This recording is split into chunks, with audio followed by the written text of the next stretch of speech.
And I think one of the greatest examples of a persistent and insistent person praying for the need of another is an example that comes to us in Matthew chapter 15. I love this story. I love the woman in this story that is praying for her daughter. Now, let me set the stage here.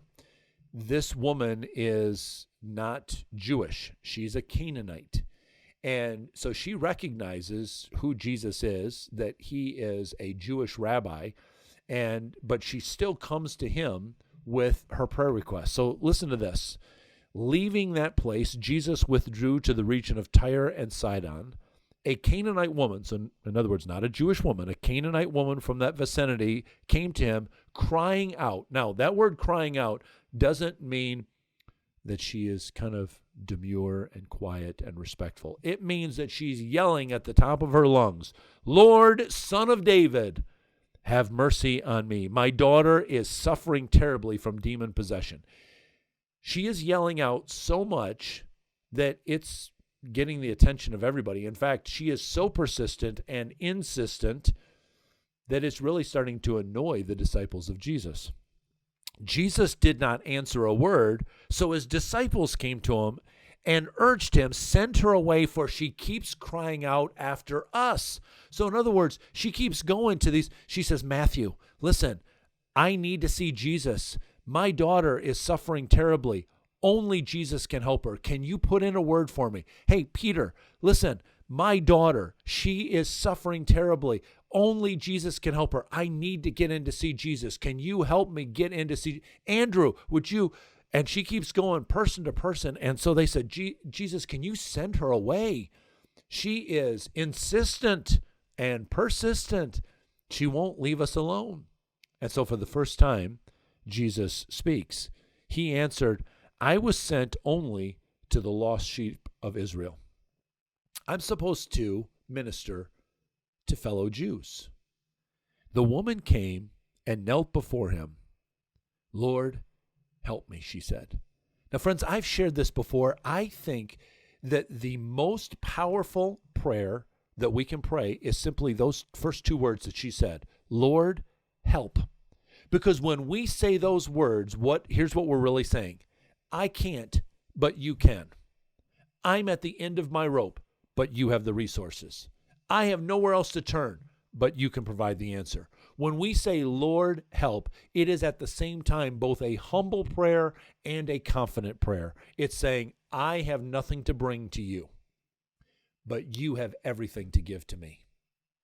It's a confidently humble prayer, or a humbly confident prayer. And so she comes before him and she kneels and she says, Lord, help me. And Jesus said, it's not right to take the children's bread and toss it to their dogs. Here's what he's saying. If on earth we have a limited supply, a father doesn't have an unlimited supply of food. And so who's going to get fed first?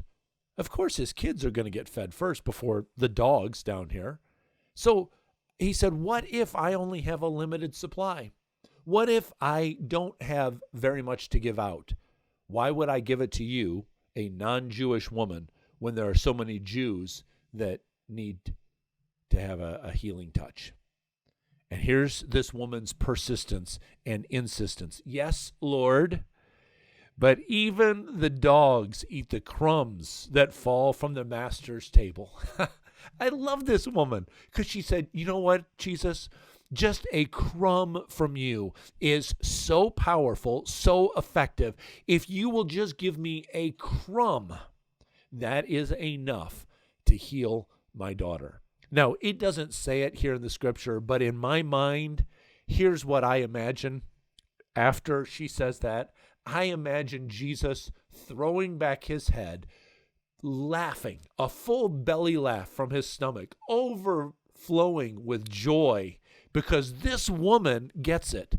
You know, friends, how many times does Jesus say to fellow Jews, where is your faith? Why are you giving up?